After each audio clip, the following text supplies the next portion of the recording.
So ప్రజల మీద ఇంత కక్ష కట్టాల్సినటువంటి అవసరం ఏమొచ్చిందనే చర్చ ఇంకోవైపు.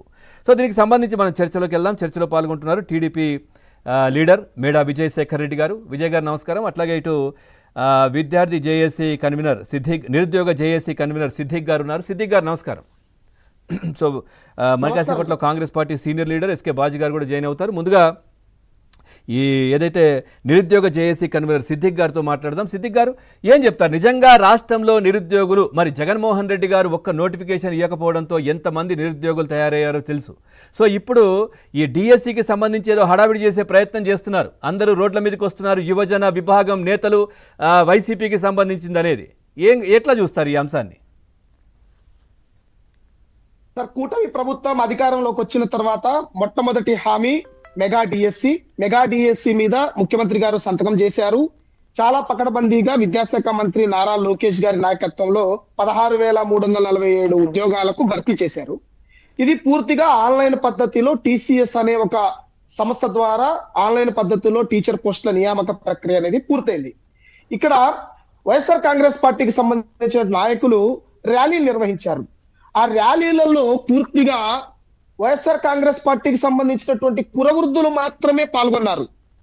జెడ్ ఉద్యమం అని చెప్పేసి చెప్పుకుంటూ అక్కడ పాల్గొన్న వాళ్ళందరూ కూడా వైఎస్ఆర్ కాంగ్రెస్ పార్టీకి సంబంధించినటువంటి కురవృద్ధులు. ఎక్కడ కూడా అన్ఎంప్లాయీస్ ఎవరైతే డిఎస్సికి ప్రిపేర్ అవుతున్నారో వాళ్ళు ఎవరు కూడా ఈ ఉద్యమంలో పాల్గొనలేదు. ఇక్కడ అదే మీరు అట్లా అంటారేం సార్? జగన్మోహన్ రెడ్డి గారేమో విద్యార్థి ఏదైతే ఈ జంజీ బ్యాచ్, అదే విధంగా యువజన నాయకులందరూ పాల్గొన్నారని చెప్తున్నారు, మీరేమో కురువృద్ధులు అంటున్నారు. సార్, ఇక్కడ చాలా స్పష్టంగా ప్రతి చోట వీడియోలు పబ్లిక్ లో ప్రతి ఒక్కరు చూశారు. మల్లాది విష్ణు జెడ్ అంటాడు, తర్వాత అంటాడు, రోజా వృద్ధురాలు ఆమా జెడ్ అంటారు. ఇంకా మాలాంటి యువకులు విద్యార్థులు ఏమనాలి? మేము కురవృద్ధుల్లాగా కనబడుతున్నాము, వాళ్ళందరూ జెడ్ లాగా కనబడుతున్నారు. జగన్మోహన్ రెడ్డి గారు ఒక ట్వీట్ చేశారు, మీరు పసిపిల్లలు, వాళ్ళు జెంజీ బ్యాచ్, మీరు పసిపిల్లలు. జగన్మోహన్ గారు కాక్రోచ్ అని చెప్పి స్వయం ప్రకటితం చేస్తున్నాడు. వాస్తవంగా జగన్మోహన్ రెడ్డి గారు కాక్రోచ్ కాదు. ఆయన ఈ రాష్ట్రంలో ఉన్నటువంటి విద్యార్థులను, యువతను 2019 నుంచి 2024 వరకు రక్తాన్ని పీల్చినటువంటి జగలాంటి వ్యక్తి. ఆయన కాక్రోచ్ అని అతనే స్వయంగా ప్రకటించుకుంటాడు. ఇక్కడ ఈ ఉద్యమం చూస్తే డిఎస్సి పేరుతో పేపర్ లీక్ అయింది అంటున్నారు, అక్రమాలు జరిగాయి అంటున్నారు. ఎక్కడ కూడా పేపర్ లీక్ అయినట్టు ఆధారం లేదు, అక్రమాలు ఎవరైనా కొన్నట్టు కూడా ఎవరు బయటికి రాలేదు. కానీ వీళ్ళు అక్రమాలు అని చెప్పేసి ఒక పచ్చి అబద్ధాన్ని పదే పదే ప్రజల మీద రుద్ది దాన్ని నిజమని ప్రజలు నమ్ముతారనేటువంటి ఒక మూర్ఖపు ఆలోచనతో వైఎస్ఆర్ కాంగ్రెస్ పార్టీ ర్యాలీలు నిర్వహిస్తుంది.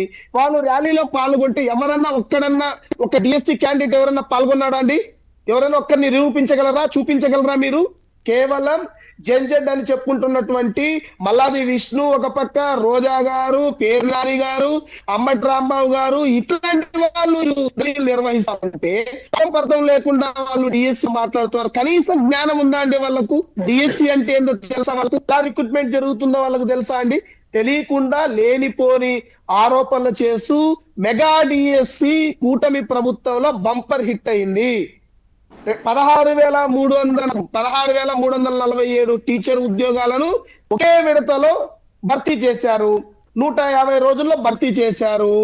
ఇవాళ అక్రమాలు జరిగంటే ఈ రోజుకి దాదాపు సంవత్సరం కావస్తుంది. సంవత్సరం నుంచి ఎక్కడ పండుకున్నారు వాళ్ళు? జగన్మోహన్ రెడ్డి గారు ర్యాలీలకు పిలుపునిచ్చారండి. ర్యాలీలకు పిలుపునిచ్చి అతను పాల్గొనాలి కదా. అతను స్వయంగా నేను కాక్రోచ్ అని చెప్తున్నాడు. మరి ఎందుకు పాల్గొనలేదు కాక్రోచ్ అని చెప్పి? ఎందుకు అక్కడ బెంగళూరులో ప్యాలెస్ లో పడుకున్నాడు? బీజేపీ తరహాలో వాంగ్చుక్ గారి లాగా వీళ్ళు కూడా నిరాహార దీక్షలు, ఆమరణ నిరాహార దీక్షలు చేస్తారేమో చూడాలి. చేస్తారు, వీళ్ళు కూడా చేస్తారు. తొందర ఎందుకు? ఆమర నిరాహార దీక్ష కాదు సార్, కనీసం వచ్చి ర్యాలీలో పాల్గొనమని చెప్పండి. అతనే ప్రకటించాడు కదా. ర్యాలీలలో పాల్గొన్న వ్యక్తులు ఆమర నిరాహార దీక్ష ఏం చేస్తాడండి? ఇంకోటి, అమ్మకు అన్నం పెట్టినాడు, పిన్నమ్మకు బంగారు గాజులు తీపించినాడు అన్నట్టు ఇతను వ్యవహారం నడుస్తుంది. అమ్మ అన్నం పెట్టదు, అడకదిని అన్నట్టు ఉంది. 2019 నుంచి 24 వరకు ఒక టీచర్ పోస్ట్ భర్తీ చేయాలి. ప్రభుత్వ పాఠశాల పిల్లలు, బలహీన వర్గాలు పిల్లలకు చదువుకుంటారు. ఒక టీచర్ పోస్ట్ అన్న వాళ్ళ హయాంలో రైట్, ఓకే ఓకే. ప్రభుత్వం సిద్దిక్ గారు సిగ్నల్ బ్రేక్ అవుతుంది, ఇచ్చింది, వాటిని అడ్డుకోవాలనే ప్రయత్నం. సిగ్నల్ బ్రేక్ అవుతుంది, మాట్లాడదాం. విజయశేఖర్ రెడ్డి గారు నమస్కారం. నమస్కారం. విజయ్ గారు